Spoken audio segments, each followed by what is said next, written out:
Upravo počinje predavanje Powered by Algebra Poslovna škola. You see me, you wanna get some. It's easy, 'cause I'm the best one. I bring it, it's always good fun. It's easy, 'cause I'm the best one. The best one. The best one. The best one.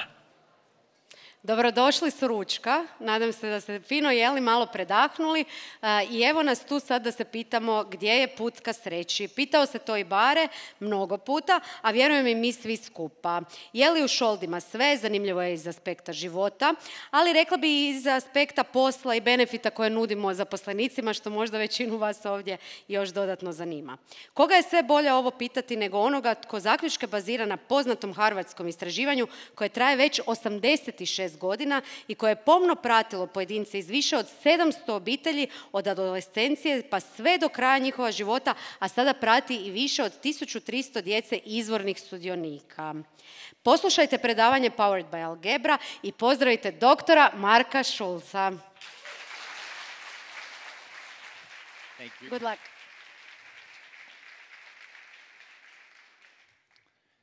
Hello, everyone. Really a pleasure to be with you today. Yeah, I'm excited to be in Croatia. It's my first time. I've been enjoying walking around the town, and nice to see so many excited people here today. So let me start by thanking the Algebra School Business for making it possible for me to be here. I'm grateful for their support. So I was excited when I got this invitation because, as you'll soon hear, I help run a study that's been following the lives of people for 86 years, and I'll describe to you a little bit about that study and what we've learned in the 86 years of studying people. But it occurred to me that folks that manage human resources are interested in human beings and how to make work human. So I thought maybe we had something we could talk about and we could learn from each other. So I'm really excited to be here. I'm going to have a mix of stories and also some data that I'll show you as well. That's how I'm going to try and communicate what I think is most important about our findings in the study. So I'm going to start with some stories here. These are two of the young boys who started. They were actually adolescents when they began to be part of this study that began in the 1930s. They were born in their early 20s. I'm going to talk about John Marsden and Leo DeMarco. Both of them ended up at Harvard, which is where they became part of the study that I'll describe. John was born to a wealthy family. He grew up in the area that is Ohio, which is what we call the middle of the United States, and grew up in a family that ran a textile business. That's what they did, and they were good at it and made a lot of money. He was a really good student when he was in elementary school and high school, but he was also teased, and he felt somewhat distanced from some of his peers. He was in his head a lot when he was in high school, thinking about things, analyzing things, and gravitated towards fields like philosophy, which is what he studied when he was in college. And he made a big decision at that point not to go back and be with his family, but to avoid that family business and to go on a path that eventually led him to law school. World War II broke out when he was in college, and he volunteered to serve, as did most of the participants that I'll talk about. Almost 91% of them served in the military in World War II. But he served in the United States stateside because he didn't pass his medical exam. After the war, he went to the University of Chicago, which is one of the top law schools in the United States. He graduated near the top of his class. He got a job in a very distinguished law firm, and also throughout his career did some public service as well. He consulted for the government at different points in his life. He got married at age 34, which was unusually late for that cohort of people, and I'll say more about that soon. And now I want to talk a little bit about Leo. Leo grew up in New England, so northeast of the United States. He grew up in an upper middle class family. He was also a really good student. He was interested in writing. He was a very creative writer and a talented observer of people as well. He was a history major when he was in college, and he dreamt, as he was in college, of being a writer.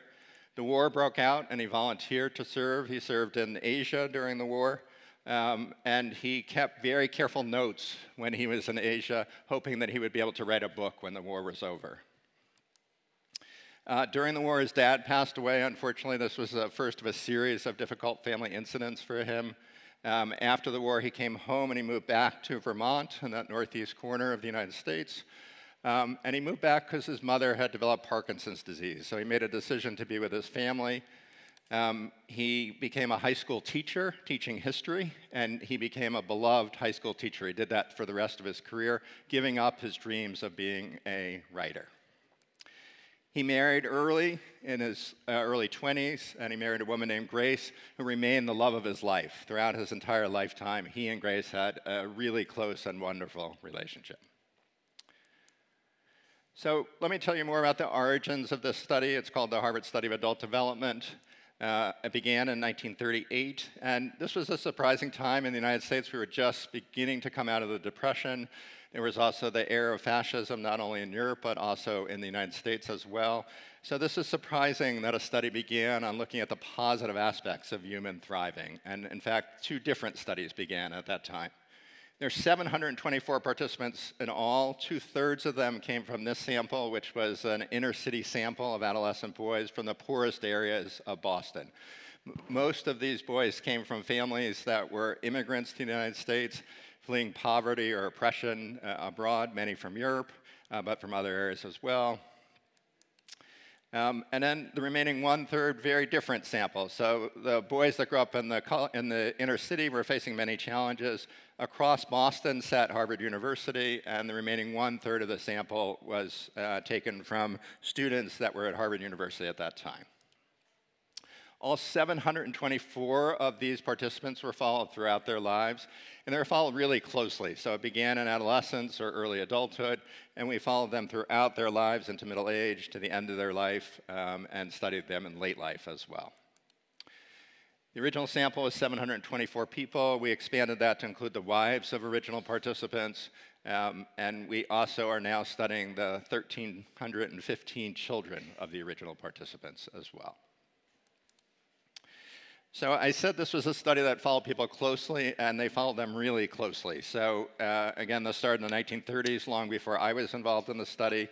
But in adolescence, there were visits to people's homes, observations of how they interacted with their parents, observations of the parents interacting with each other, extensive interviews. So it wasn't your typical psychology study in which there were just questionnaires mailed every year. This is a study that worked hard to get into people's heads and understand sort of how they were thinking and experiencing life. That continued throughout the study. There were questionnaires that happened about every 2 years or so. There were medical exams done every 5 years. And over the next 60 years, again, regular questionnaires, medical records collected, interviews done about every 10 years, and more recently, the kind of modern technology has allowed us to do things like look inside their brains and collect blood samples so we understand something about their genetic history and how their bodies are reacting to things like stress. We also bring them into the laboratory, and because we're psychologists, we sometimes do cruel things. We stress them out. We watch what happens to their bodies and their emotions when we put them through stressful tasks. Stressful tasks don't involve only being hot in front of a large audience. They also involve talking in front of others, but doing difficult arithmetic tasks as well. And we watch how they react, again, their bodies, and how they tell us they're feeling. So over these 86 years, there are a few lessons that we've learned. The first lesson is to take care of your body. This is a little out of sorts, but we'll get it. The first lesson is to take care of your body. And what does that mean? We want to think like we're going to be in our bodies for 100 years. Let's be optimistic. And that means exercising, moving your body. It means avoiding smoking, drinking in moderation, and particularly as we age or have medical problems, it means seeing a doctor and taking care of yourself. Stuff happens, adversity happens. So all of these people born in the 30s and in the 20s and 30s went through a very difficult period of time in terms of economic depression, in terms of World War II. There were other wars that the United States was involved in. But regardless of whether they're national wars, there are always things that people face in life. So adversity is common, and how we meet adversity, how we meet those challenges is really important. Also, how we deal with our feelings is important as well. So it's not just the challenge itself and trying to solve it, but it's also whether we can navigate some of the feelings that it engenders. And then the last point, which will be the point that I'll spend the most time on here, is that social factors really matter. So social status counts. So on average, the boys that came from the inner city sample lived 10 years less than the Harvard University graduates. And that's an enduring difference due to socioeconomic factors that continues to be important in the United States in terms of health disparities. But relationships matter a lot. About 5 years ago, my colleague Bob Waldinger and I sat down and said, should we write this book that you saw on that first slide? And we said, do we have anything to say? So we sorted through the hundreds and hundreds of findings from the study. Already more than 15 books have been written about the study, and we looked for some commonality. And I'm going to give you some example of what we saw. So if we're interested in trying to understand people's physical health and psychological health in their 80s, late in life, the best predictor of that is their relationship status, how satisfied they are with their key relationships in midlife. It's not how much they earn. It's not whether they graduated from college or not. It's not where they grew up. It's the importance of relationships begins to surface. If we look at how people navigate late life and the challenges of late life, particularly with a partner, some of the challenges of being in a partner relationship as you age is that you grow more dependent on the other person and you have new needs that need to be met. We're also interested in predicting coping, how people adapted to challenges. Best predictor of that is how the experience of their parenting early in life. So those visits to the homes in the 1930s predicted how well these people were doing in relationships 6 or 7 decades later. How much time we spend with others is linked to daily happiness. And in our study and other studies, we think it's not just that spending more time with others makes you happy. Being happy may make it more likely you spend time with others, so that is true. But it's important that relationships also seem to, as you'll see me talk about, seem to buoy us and elevate our mood as well. And finally, this is a kind of more sexy finding. I'm going to give some more examples on the physical side. If we look carefully at the quality of their intimate relationships late in life, we can predict how well they'll do a few years later with some cognitive tasks, so memory and other kinds of cognitive challenges. Folks that are in intimate relationships that are more close and adaptive have better, their cognitive decline is less steep as they age.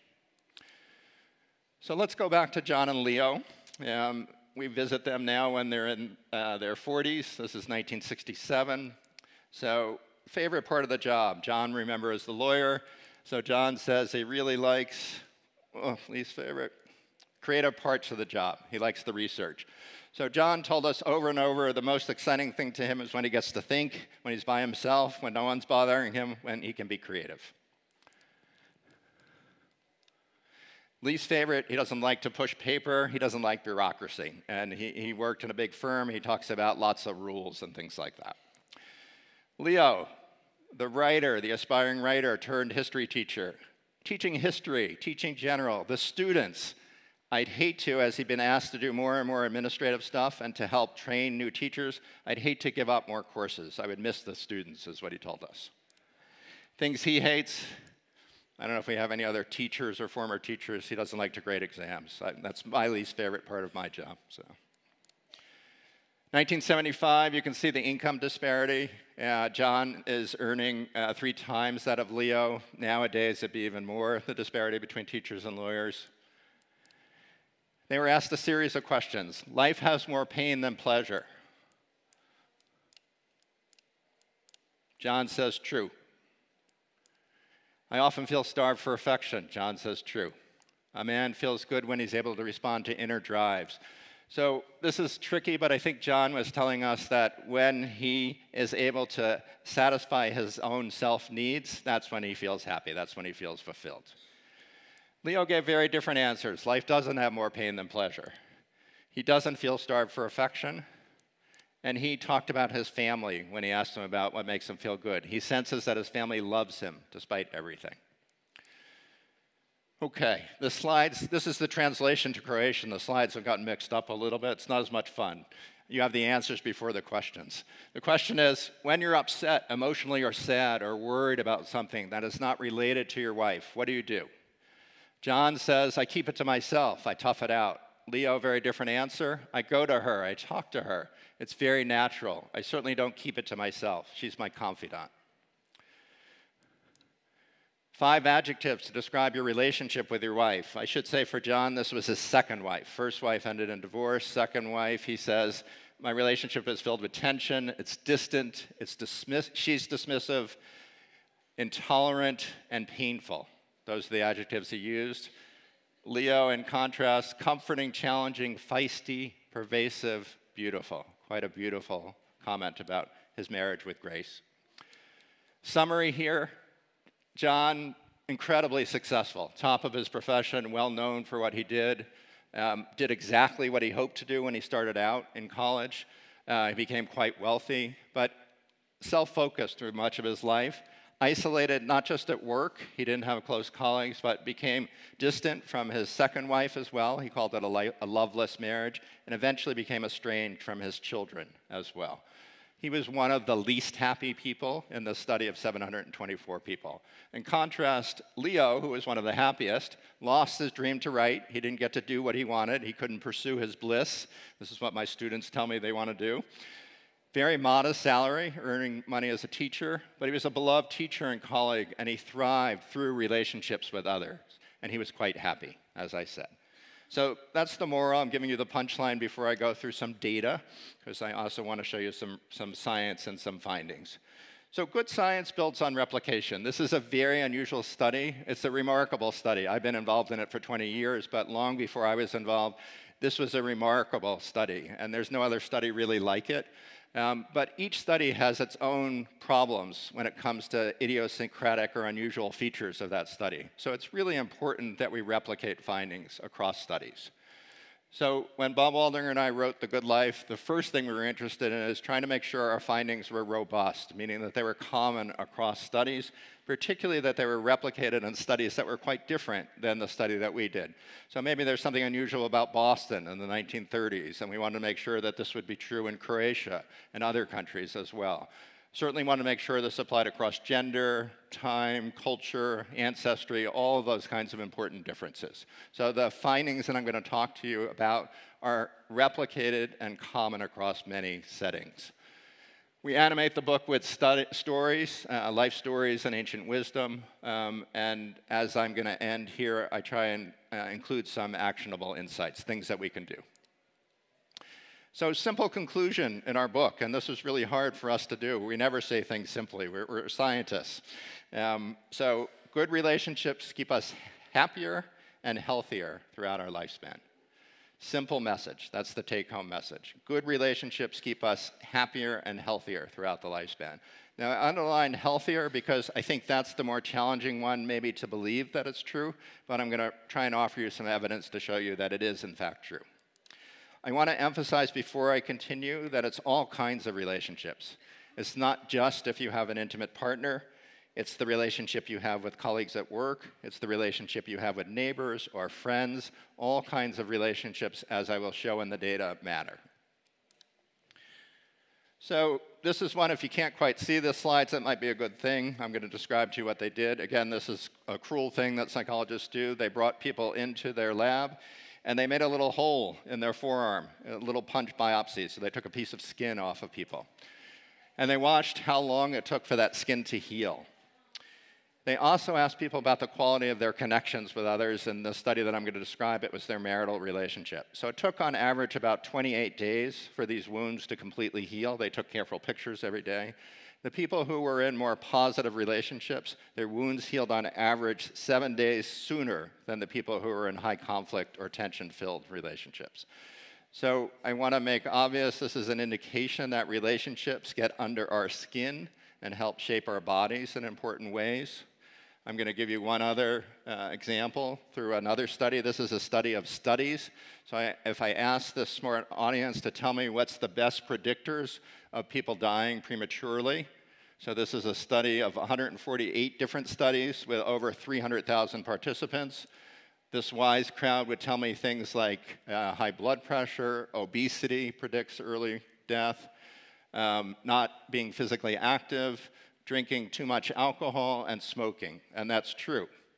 The size of the bars on the right indicates their risk for dying early. What's missing here are these factors, social connections, which have the biggest bars there. Now, these are social connections measured in all sorts of ways. Do you have friends? Yes or no? How many friends do you have? Do you have support in your life? Are you in a relationship with an intimate person that you find supportive and satisfying in important ways. So this is asked in all sorts of ways, and across all studies, it turns out that lack of social connections is one of the biggest risks for dying early in life. Why is this important? Well, I'm going to offer you some data from the United States, but I don't think that this is different than lots of other countries. These are changes in how people have spent their time across a 15 or 16-year period leading up to the pandemic, but not including the recent pandemic. So what you'll see is, except for the top left, all the indicators are going down. We're engaging less with people within our own house. We're engaging less socially with people outside of our house, less with friends or companions.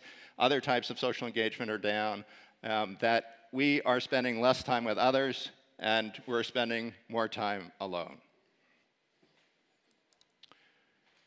Why is that important? Well, it turns out not just physically being isolated from others, but a sense that others don't care about you. They're not going to be there to support you. They don't know you. That's what we mean by a sense of loneliness, that erodes our health. It's very clear that it's a risk factor, again, on the same level as smoking or obesity. The UK was one of the first places to recognize this, so in 2018, they appointed a Ministry of Loneliness. Some people made fun of them when they did this, but they were ahead of the curve. They knew the data. The United States has just caught up. In May of 2023, the top health official in the United States declared a crisis of social connection in the United States. And again, this is not just true in the United States, it's true in most Western countries. The rates of loneliness have exploded. They were going up since before the pandemic, and after the pandemic, they continued to go up. So the Surgeon General, it's an incredibly well thought out campaign. It builds on the research that people have done, including our own research. And it asks a series of questions that I thought an HR audience would appreciate. What if there is something in our everyday lives that can transform our whole health and well-being? Something that can decrease the risk of developing and worsening. And these are just a few of the things: heart disease, anxiety, high blood pressure, dementia, depression, diabetes. It exists. It's something that needs to be cared for and nurtured, like a garden, by all of us. It can create healthier, more prosperous, and resilient communities. And that something is social connection.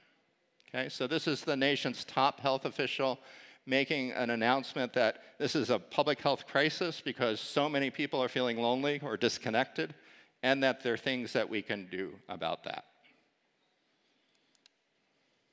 Okay. I'm going to shift a little now to talk about workplace challenges, which I thought might be more familiar to some of you. And I'm going to talk about ways to enhance social fitness. So you'll hear me use this term a lot. Social fitness is the idea that our connections with others, we might think about them like our fitness level, and it's something that we need to work on. We just can't let it happen, because if we let it happen, our connections aren't going to work well. They're going to wither in important ways. So this is a slide that just shows the challenge of workplace loneliness and isolation. This is from 2019 to 24. The years of the pandemic are at the bottom level. This is very clear that people are increasingly less likely to know their coworkers on a personal level. So this was pandemic time, but we're nowhere near where we were before the pandemic came. You all know why that's important. There's lots of evidence, and I'll cite some of it, that suggests when people say they know people well at work, they have friends at work, they tend to be more productive and loyal workers. So this should be concerning. There's some challenges that we all know are out there, and I'm going to start with screens. So screens are really distracting. Phones, computer screens in front of us, they're present in our lives, particularly our work lives, in many settings. There are lots of reasons why they're challenging. They get people exhausted looking at screens all day, but they also dampen when we use them to communicate to each other. Emotional cues are dampened, they're brought down.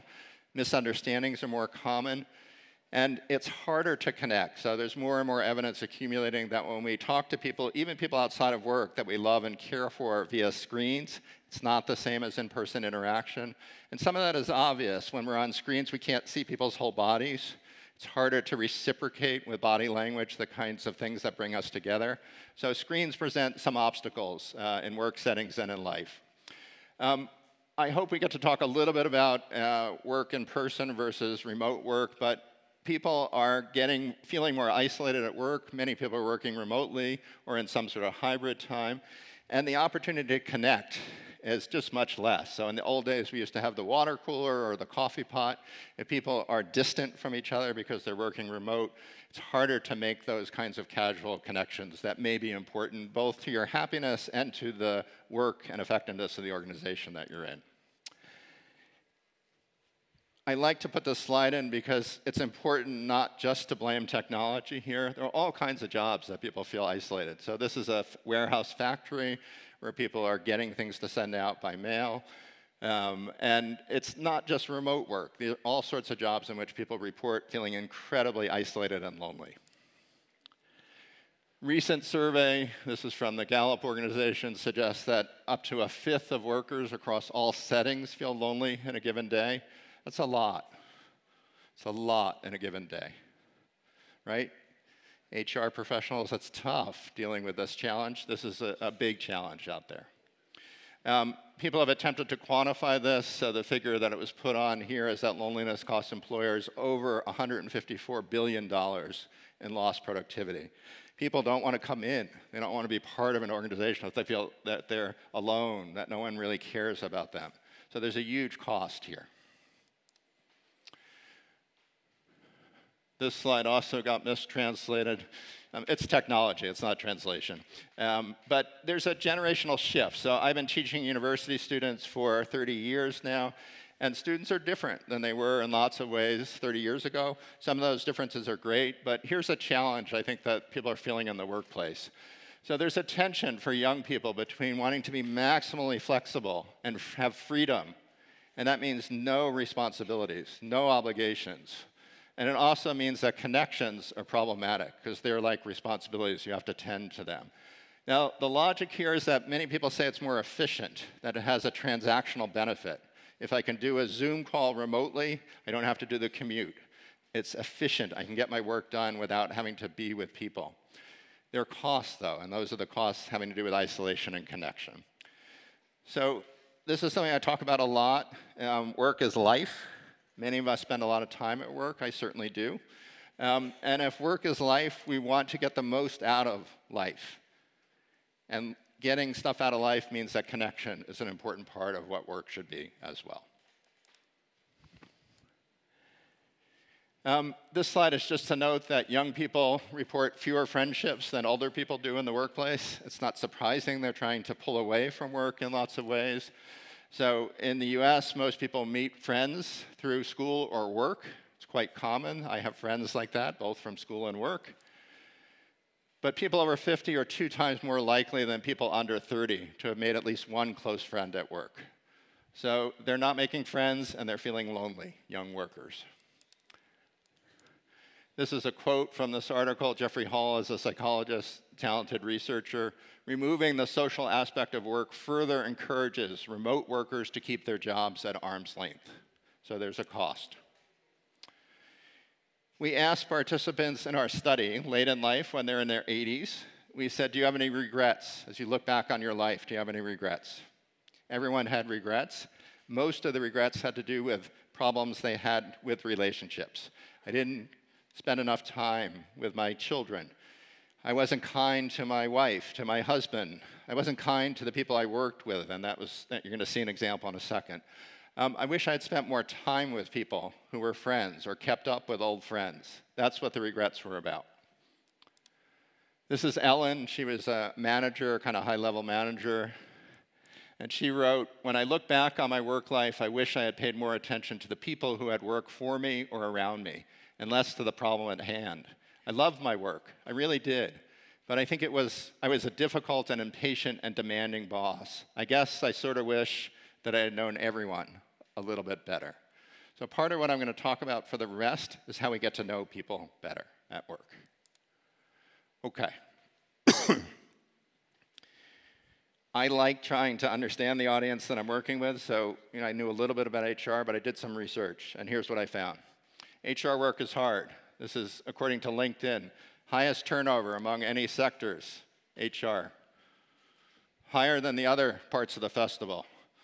marketing, some of the other parts of the festival.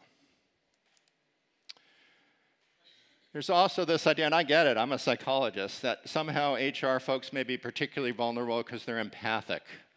So this is a quote from a woman who does a lot of work with HR companies. She's the chief people officer at Workweek. People in HR tend to be very compassionate, very empathetic, but a lot of employees look at us as inherently evil.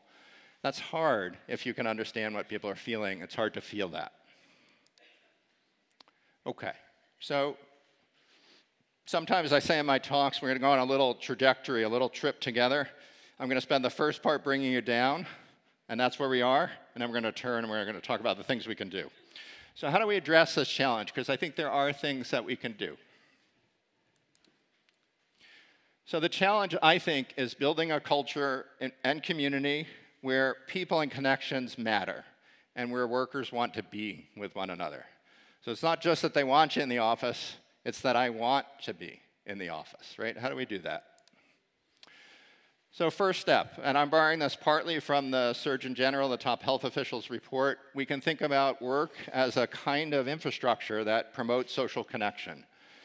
So there's some things we can do. We can make spaces and places to interact with each other, cafeterias, gyms, daycare facilities for children, green spaces.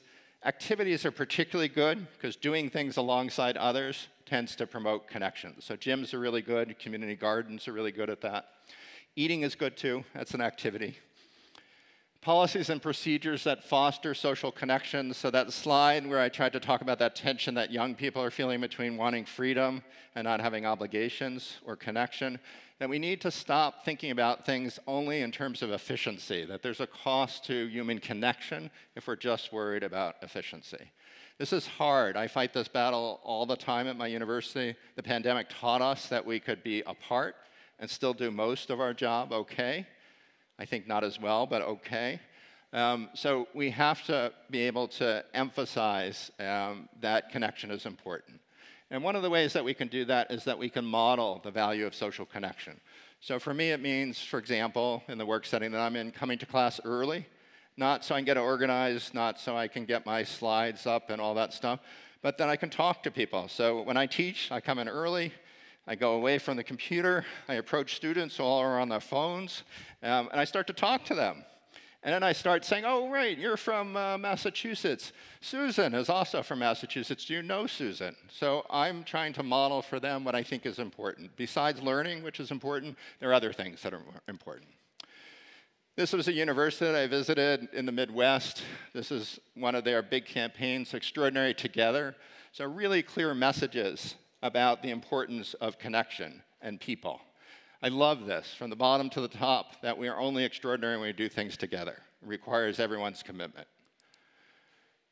We can model. So at the end of that slide, I talked about me trying to model for my students that connection is important. And there's really important to show interest in others, to be curious about the experience of others, to think about how to make people feel welcome and included, and to model kindness and gratitude. So rather than talking about it, I'm going to show you a slide. We're going to keep our fingers crossed that this works.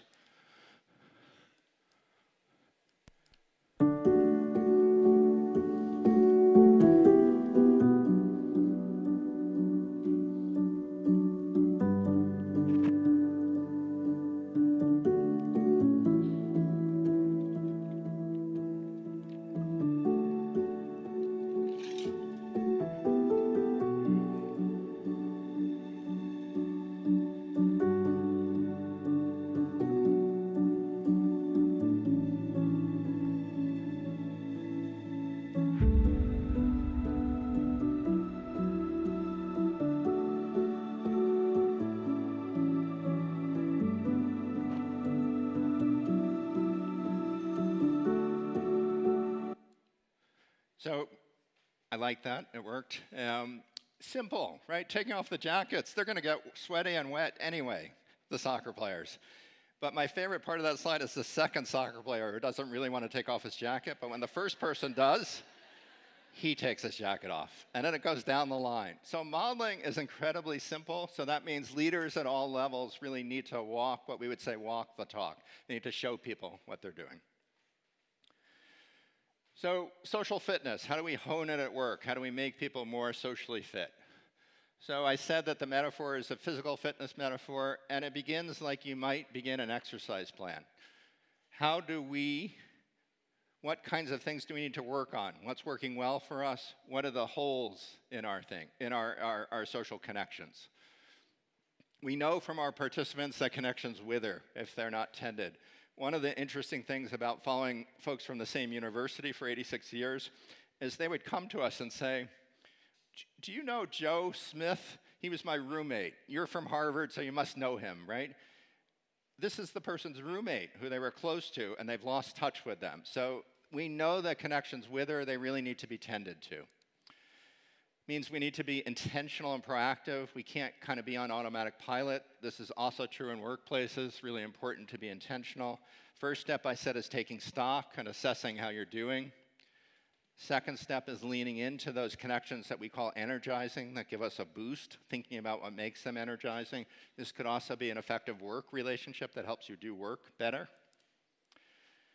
We want to seize the moment. So one of the things that I've changed as a product of writing the book is I no longer say to people, let's find a time to get together. I say, I have my calendar open. Let's do it now. Book the time. Seize the moment and make the time. We're all busy. Really important to seize the time. Remind the person they're important to you and why they're important. So one of the things I love, and you might think about doing this if you want, after this talk, you could use your phone for this. You could reach out to someone you care about and remind them that you do and tell them that I told you so. I told you to do it.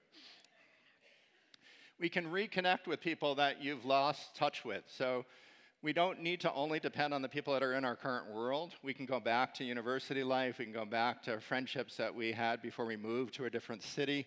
Reconnecting can also be important.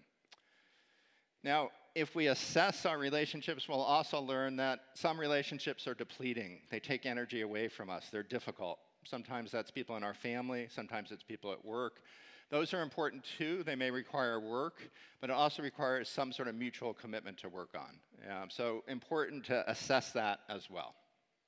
There's some questions that we can ask. Who are the people I most enjoy and value at work? What is it about them that I value, that I find valuable? Am I appreciating them? Am I letting them know they're important? How can I spend more time with them? What project can I do that will get me closer to them? Who's different from me in some way? Who thinks differently, comes from a different background, has a different kind of expertise that may be valuable? What can I learn from that person? That's one of the great things about human beings. We're not all the same. We can learn a lot from each other. What am I missing? What are the kinds of connections I'm missing at work that I want more of? Young people, old people, people in a different division that have a different background than I am. Could I imagine a way to make these connections more likely or richer, to deepen them in important ways? Do I really know the people I work with? And the answer in many surveys is no for young people. Is there someone I'd like to know better? How can I reach out to them? What can I do to make that connection? So in addition to building existing relationships, reconnecting, this is also important that we build new connections. If people are lonely at work, they're telling us they don't have people at work that they can depend on, people that they care about, and it feels reciprocal. So first we need to normalize that estimates of loneliness across Europe, in the United States, range from 20 to 50%. This is out of the workplace. 20 to 50% of people in a given week say that they feel lonely. That's upsetting. That should worry us. But it means that people need to make new connections, and it's okay. We need to normalize and say, yeah, a lot of people feel lonely. There are things that you can do about it. So what do? Intention is important. I want to make friends. Research by this guy, Jeff Hall, that I read the quote from earlier, suggests that it takes about 40 or 50 hours to make friends, to make meaningful connections, and that's what happens at work when you work on projects with people. And it's from repeated contact across time, particularly doing things together. What can you do at work and outside of work? Engage in activities that you like and interests that you like. So outside of work, it may be recreational. In work, it may be a particular project or area that you want to learn more about. I need to slow down when I say this one. It's really important. So we all basically have very simple needs, human beings. We want to be seen and heard and kind of recognized and understood. So our job is to show up and to give people our attention, to take somewhere in my pocket I have a phone, to take our attention off our phones and all the important stuff that may come on that phone, and to give people our full attention. These days, it's almost unusual for people to have that experience. It feels pretty amazing when people really listen to you and give you their attention. So we want to show up, make time. When we're there, we want to be present, and being curious goes a long way towards helping to get to know other people. Listening, telling people what you've just heard, remembering that they said they have, a child who's sick, and maybe that's something you might want to ask about. But being curious really helps a lot. Now, there are things that get in the way that kind of tend to pull us apart from others or make it more difficult for us to connect. Stress, which is the top picture there, is a big one that we need to tend to stress in the workplace. We need to give people resources to help them cope with stress. Challenges are inevitable in every setting. If we're stressed, it's more difficult for us to be present and curious. We're preoccupied. It's hard to just give people our attention. And screens and technology. So it's hard to imagine workplaces without screens and technology. I can't do my job without technology, but we need to figure out ways to use those technologies, not just for the tasks at hand, but in a way that doesn't disconnect us from each other. Don't call me, just send me an email. Send me the details. That's a message that connection doesn't really matter, that efficiency is more important. Okay. This slide I kept in, and it's always a risk. I'm going to tell you a story about a great study in Chicago. I don't know how it's going to translate in Croatia. You're going to tell me. So Chicago is in the middle of the United States. Chicagoans are known for being friendly, even though it's a big city. This was a study that was done when people were commuting to work in the morning. So in Chicago, they take trains, above-ground trains, and they take buses. And they stopped people on their way into work, and they said, "What do you usually do on your way to work?" "I rest, I zone out, I nap, I listen to music." A few people said they read a book, not many. And almost no one said they talk to the people on the train. These are regular commuters.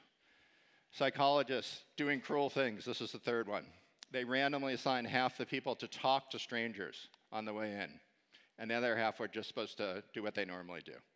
They caught them at the end of the commute, and they said, "How are you feeling? How productive was the commute?" The people who got randomly assigned to talk to strangers who thought it would be terrible. I left out an important part. They asked them, "Why don't you talk to strangers?" Because they wouldn't be interested in me. They think I'm boring, that I'm intrusive, that I'm intruding on their space. The commute is really long. It's 20 minutes. I don't want to get caught in a conversation I can't get out of. People randomly assigned to talk to strangers. How do you feel? "I feel great. I feel much better than the people who didn't get assigned to this." Their feelings were more positive. Here's the amazing thing. How productive was the commute? People who were assigned to talk to strangers said it was more productive than the people that tried to get work done during their commute. So people feel energized by those connections.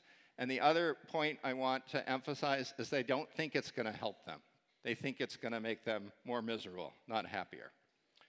So what does that mean in regular life? It means the person you get your coffee from every day, that you nod to and say, "Latte, please," that maybe it might be fun to get to know them in a certain way. Since I've been doing this talk and talking about our book, I get all these great stories about people who connect with someone they didn't know. It might be the person who delivers their mail, or the person who serves them coffee, or the bus driver, or the person they wave to but never talk to on their way home from work every day. That those connections, when we get to know someone and unveil something about someone that we didn't know, it tends to energize us. It picks us up. And that's important to have those pickups. This is an ad that needs some translation. This is a very popular ad in the United States. This man he's a former human resource manager. He's Dr. Rick. And Dr. Rick is helping middle-aged people who have started to act like their parents. And these are funny commercials, and in this case, the middle guy is starting to act like his parents by talking to strangers in the elevator. And Dr. Rick, you can see, is saying, no, no, no, no, we don't do that. So all societies have rules against talking to strangers. There are also some good reasons, maybe for safety. In some instances, we may not want to talk to strangers. And yet, talking to strangers and people who are less central to our social connections gives us an uplift. So I'm traveling. I had a hard day yesterday coming in, 2 canceled flights, 2 connections I missed. When people were kind to me and interested in what my day had been like, when I got to my hotel at 1 o'clock in the morning, that felt so nice for someone to say, how was it getting here? It was miserable. It was miserable. Okay. Chatty benches. Chatty benches is an idea that comes from the UK, and it's expanded to many other places. Scandinavia uses the idea.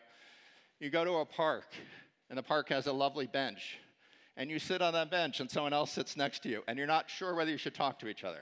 It's the same thing that happens in Chicago on the trains. I don't want to intrude. It might be embarrassing. People are going to think I'm not very interesting. So in the UK, they made funny yellow benches with funny signs on them that say chatty bench. If you sit on that bench, it means you have to expect someone's going to ask you a question and talk to you. I'm going to suggest to you that the key in life and the key in workplaces is figuring out how to create chatty benches, places and spaces in which people come together and know that they can make new friends and connections. Really important. Okay. I'm going to pause there, because I know we're going to have some time for questions. Thank you for those.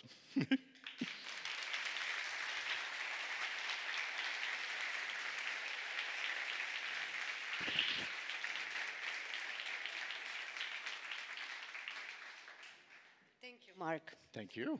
I have one question. Are you happy? I'm pretty happy. I have to say, yesterday I was miserable. I had a tough day.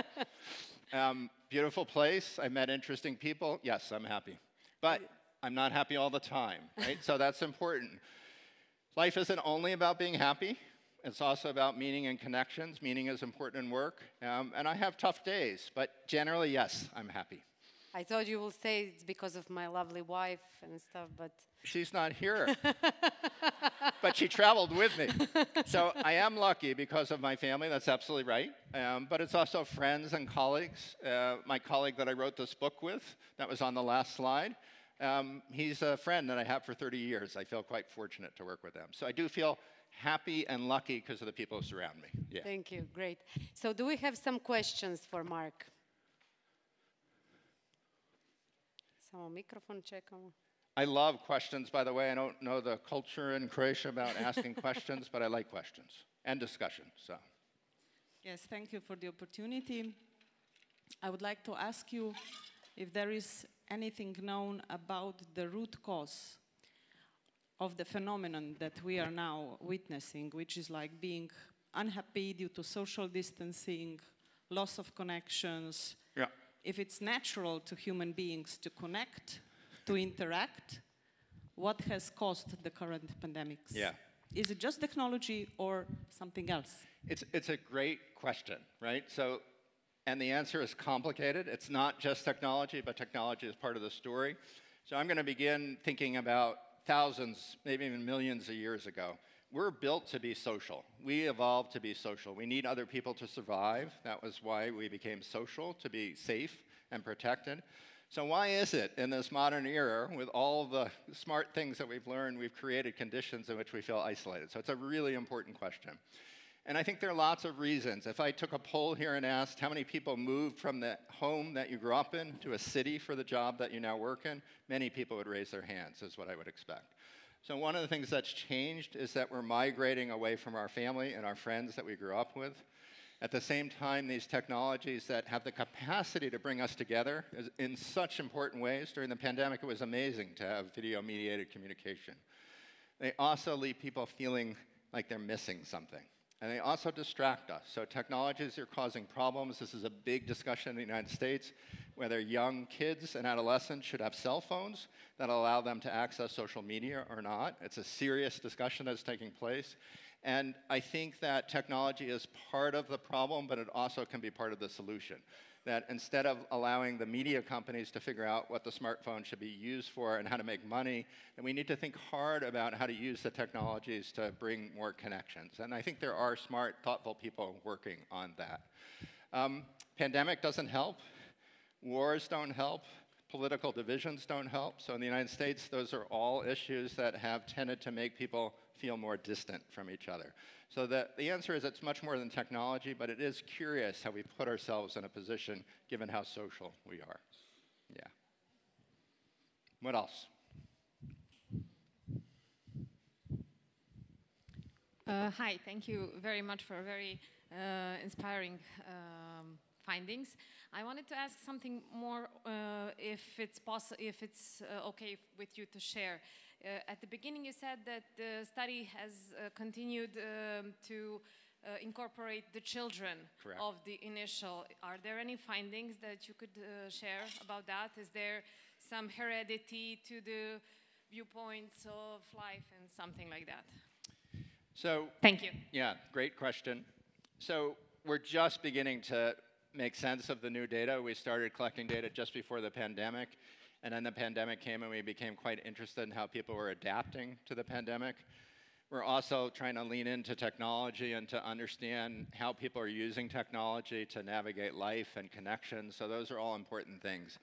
What I will say is very clear is that these initially all men, the initial study were all men that were growing up in the 20s and 30s, they were serious about work and the roles that they were supposed to play.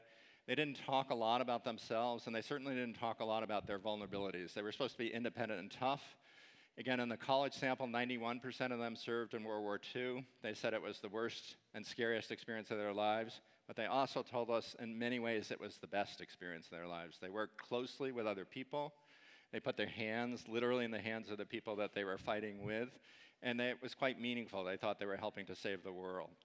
Younger people today, I think, are afraid of what the future is going to bring. So there are worries about climate change, and I should have said that when we talked about another reason we might be lonely. Is it really worth getting married, bringing children into the world?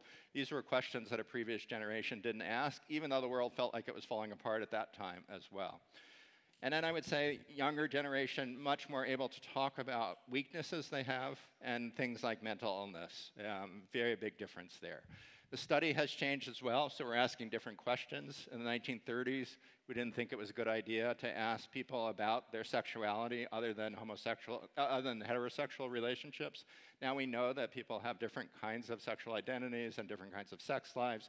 So the study is also more open and asking questions that in the 1930s we didn't think to ask, or they didn't think to ask. I wasn't around. Yeah. We have another question there. Okay, when I ran first on the Harvard study, it was years ago. It was a summary actually, and it was more about that for happiness, it's about the depth of relations and not so much about the number. And I know it's complex, of course, but then you talk about different kinds of connections here and not so much about the depth. So I wanted to a clarification on this. Yeah, no, that's a great question. So I would say the most important thing is the depth of your connection with others, that we need people who have our back, that know each other, that know us well, and that we can depend on when we face challenges. So the most important, and we ask this question of people, in the middle of the night, do you have someone you can call if you're in trouble or scared about something? And some people said, no, there's no one that I can call. So the most important thing is to have people who have your back, that know you, and that you like to have fun with. So am I happy? I'm happiest with people that I know well, and I'm having fun with them. So depth is probably the most important thing. But if you look carefully at the research, it's pretty clear that people with more friends are happier than people with fewer friends. I can only offer this because I don't think we all need to have 200 or 300 friends, that having 1 or 2 or 10 is great. That as we go from 0 to 1, that's a huge increase. As we go from 1 to 2 or 3, it means that if I'm scared or afraid and one of my other friends is having a crisis, I have another friend or relative that I can call. So having more friends, more people in our social network may have advantages. It probably has advantages for the work world as well. But I thank you for that question because depth of connection is probably the most important thing. But I don't want to ignore that research that says more connections generally is associated with greater happiness. There was one more question there. Hello, sorry. Did you get some data about the personality traits and as a mediator variable? Did you hear it? I didn't hear the question. Did you get some information about personality traits as a mediator variable? Yeah. So the question was about personality traits, and I often get asked the question this way. Someone at the back of the room puts their hand up kind of shyly and says, I'm kind of introverted or shy. Is it really important that I have connections with others? So I'm going to tell a quick story, and then I'm going to answer the question about personality traits. I say this when I'm out of the country. I never say it when I'm in the country, but I have a brother-in-law that grew up in New Hampshire, and New Hampshire is known as the Granite State because people in New Hampshire don't say very much. My brother-in-law is introverted and likes being by himself. At the beginning of the pandemic, Steve, how are you doing? This is scary. This is like my dream come true, Mark. I don't have to go out. I don't have to talk to people. It's great. A month later, Steve, how are you doing? Oh, this is terrible. I haven't seen a soul except for my wife, my sister. And, you know, you lived with her, he says. All people need relationships. It's like food. We have different tastes that we have, so Croatian food is different than the food that I might grow up eating in the States, but we all need food. So the way we engage in relationships is different. Our personality probably determines that, so more introverted people may have a smaller social network, and they may need time away from relationships to calm down. Extroverted people may thrive. I came in with the music outside, and then we got the music at the beginning inside before I came on stage. Extroverted people may thrive with lots of people and in settings where they get to know lots of others. So personality certainly has an impact on our relationships.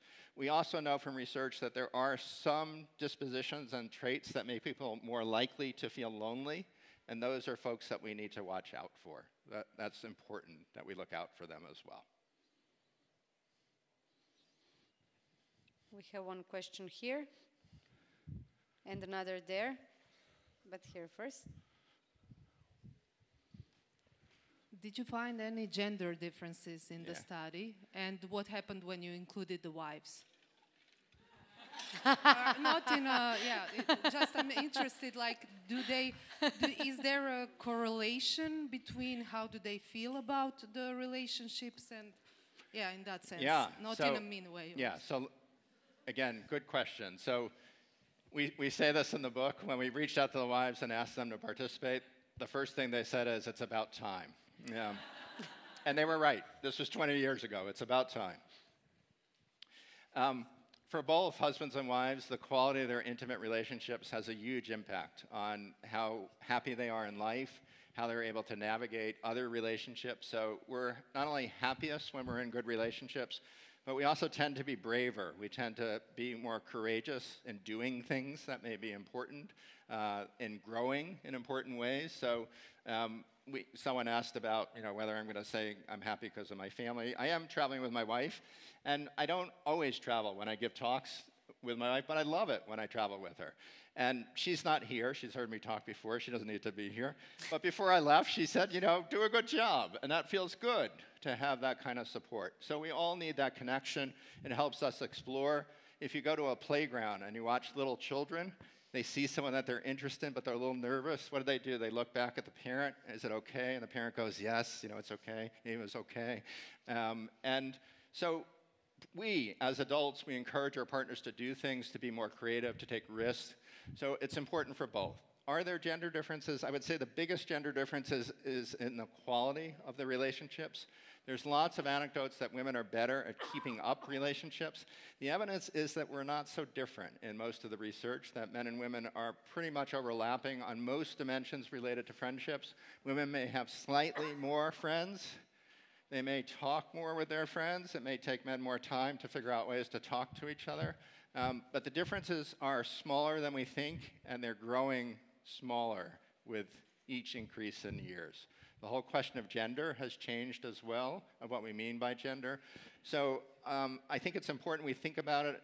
Some of the language we use may be more appealing in certain ways to men or women, but the differences are much smaller than I think we think they are. The research suggests they're much smaller. We had one more question there. Hi, hello. I have a question actually about AI. I was just wondering, because like the other day I saw like a post on Instagram. One of the influencers said that she talked to ChatGPT, so kind of asked like ChatGPT questions, and she got actually answers which would her therapist give her, or her friend. So the question is, can ChatGPT or AI make us less lonely? Can we really build connections, like even if we don't have like human connections? Can this replace actually human connection? I love this, and I have to say my answer continues to change as we learn more about the technology. So what I want to say first, before I really give an answer to your question, is the best thing I think we can do with AI technologies of all kinds, generative AI and other kinds of AI technologies, is use them to facilitate connection with real human beings. Just like the technologies that we use, video technologies like Zoom, just like the phones that we use, they're best used, because technologies are neutral. It's what we use them for. So the best use would be to promote connection with real human beings.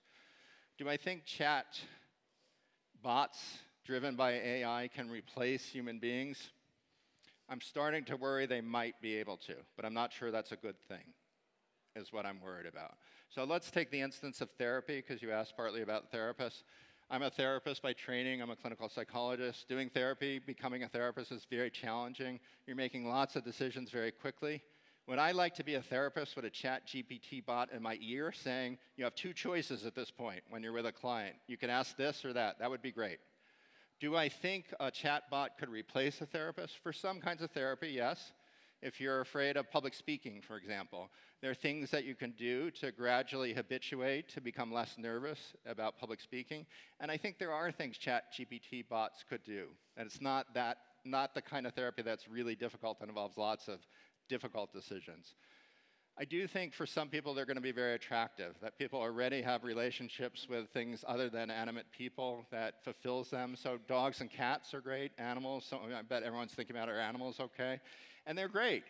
But part of the things that's great about a dog or a cat is they don't talk back to you. They don't challenge you. So if I say something crazy, my wife will say to me, "You're crazy." You know, that's not the right way to think about that. And dogs just do, in their own way, they smile back at you. So it's going to depend on what we have these chat bots and generative AI things do. I think they will, for some people, replace relationships. I'm not sure it's a good thing. I'm kind of excited. You know, I'm old. And this is what I tell my students, but it's a pretty exciting time. I think life is going to change in pretty fundamental ways because of AI, and relationships will be one of those domains where we'll see a lot of changes. My hope is we'll harness AI, like other technologies, to facilitate connection between people. Because as others have said, we're already having enough trouble with that. It would be nice if we could. I have a question. Mark, as an HR expert, I'm kind of experiencing a bit of paradox, so I was hoping to get your view on it.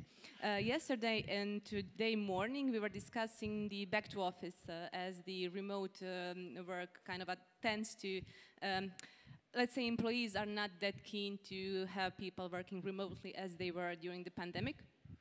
And what happens is that employee satisfaction drops after employees kind of ask them to come back to the office.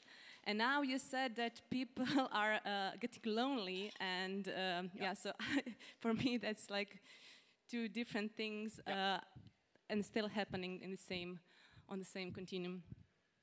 Yeah, so I would start with that story that took place in Chicago, that really interesting study. If you ask people what's good for them, they'll say sitting alone, not talking to others. Tonight there's a party, I understand, right, for the HR.Weekend. Some of you are going to be at 11 o'clock. I'm kind of tired. Should I go out or not? That we tend to make decisions that convince us that we're less likely to be happy when we're in social situations. There's a lot of voices going on in our heads. I'm not good at loud parties. I don't know enough people. People won't think I'm interesting. So we're not very good at predicting. This is called affective forecasting. We're not very good at predicting things that will make us happy. So that's part of my response to this question, is that people are wishing for more freedom. I don't want to have to commute. I don't want to have to come in. I have students asking me, can you just record the class? I can watch it at my own convenience.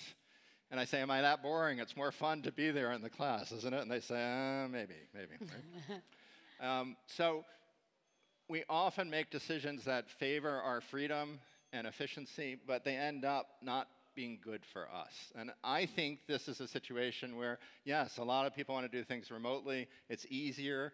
If you have a young child at home, it's easier to do it remote. It may make sense for you. If you have a long commute, it might make sense for you. But there's going to be a cost. And the cost is it's harder to understand people over these video-mediated communications. It's harder on text and emails to read nuance, that people are trying to communicate things, and you don't know what their voice tone and body language is. It's much easier when we see people. So I think this is a challenge. I'm not going to weigh in on one side, but this is something that will keep HR people up. It keeps leaders of all organizations up. Figuring out, in the United States, this is a common debate. Do I require employees to be in the office 1 day, 2 days, 3 days, 4 days? Most young people said they'll never work in a job that requires them being in an office 5 days a week. That's a huge generational change, a huge change. So we have to figure out how to navigate it. It's not easy, is what I'm going to say. Not easy. Hi. I have a question about the children that you mentioned. Here I am. Ah, there you go. Yeah. Okay. So I'm sure that I lost my sight. Yeah. No, sorry. The children. Yeah. So I'm sure that if you ask any parent what they want for their child, they would say they want their child to be happy. But also there are other expectations. So if you could summarize your conclusions and your thoughts, what can we do as parents to help our children be happy? So, really important question. I have children, 2 of them, that have made it into adulthood. They're doing pretty good. For all of us, having meaning and purpose is important. And that meaning and purpose can come from lots of things. It can come from work, a sense of achievement. It can come from making a difference in people's lives. So when we raise children, when we think about our own lives, finding meaning and purpose is important.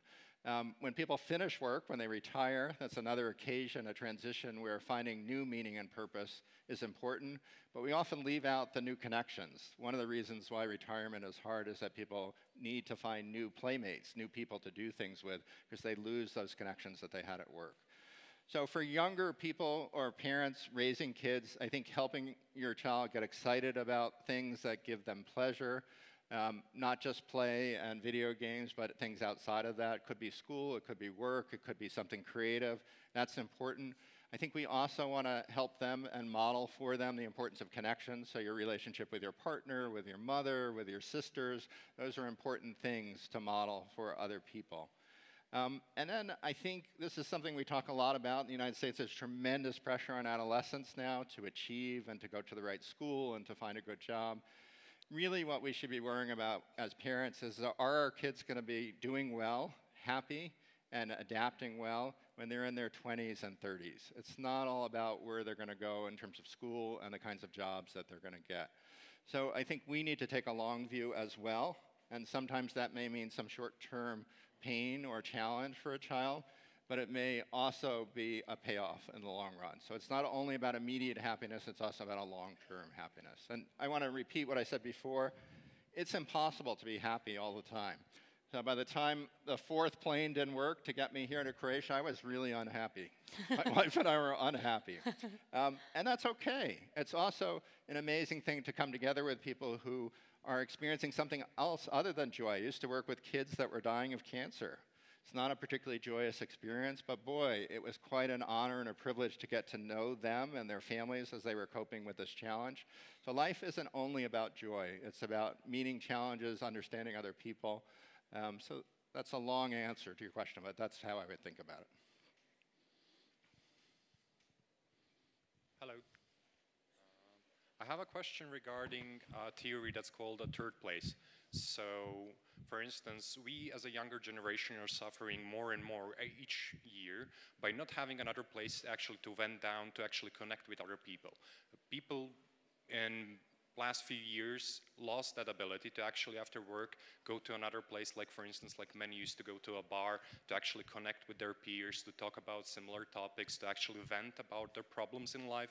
Women did the same thing, I would assume, through like it's pictured through American media in a hair salon, right? And we currently, as a younger generation, are losing that third place due to work becoming even more consuming on a daily basis, and work actually colliding with the personal life, as we are on the topic of working from home, not traveling to the office.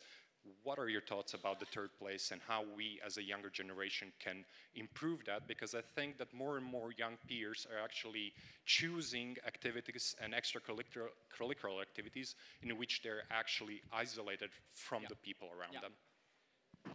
So again, terrific question, very thoughtful. I would say a few things. One is that, you know, habits develop quickly and they're difficult to change. So I work with young people. I've done this for 35 years teaching.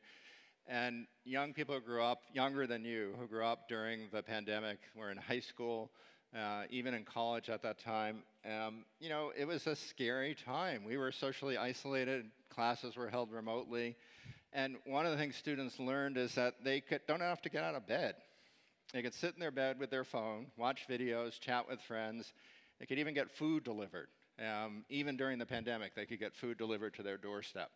So when I talk to young people, students, they tell me that they've gotten sort of out of practice. They've gotten lazy, that they've not developed their social connections, their social fitness, if you will. So I think that's an important part of the story.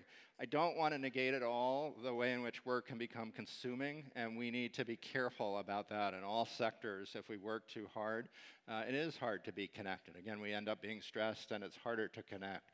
So I think we need to figure out ways to balance that as societies, and organizations also need to think about ways to balance it. I've been a professor for a long time. A lot of my colleagues feel burnt out. They talk about that a lot. And part of it is they feel like they're neglecting their family and they're not being good parents and they're not able to take care of themselves. And that's a problem that we need to figure out how to fix in our workplaces. So I appreciate your question. This is something I think people have struggled with for a long time, and I think young people are bringing it up more often. Maybe we are working more hours in some settings, but this has been an issue and a challenge for people for a long time. I think we need to continue to talk about it and to balance both work and life. It's really critical. I don't see any hands up, and we are already like late on time, but you will have a chance to talk to Mark outside of the lecture, and you can also buy the book that we were talking about on Algebra stand. Thank you, everybody. Now we will go to the coffee break. Thank you. Thank you, Mark. Upravo počinje Coffee Break, powered by SD Works.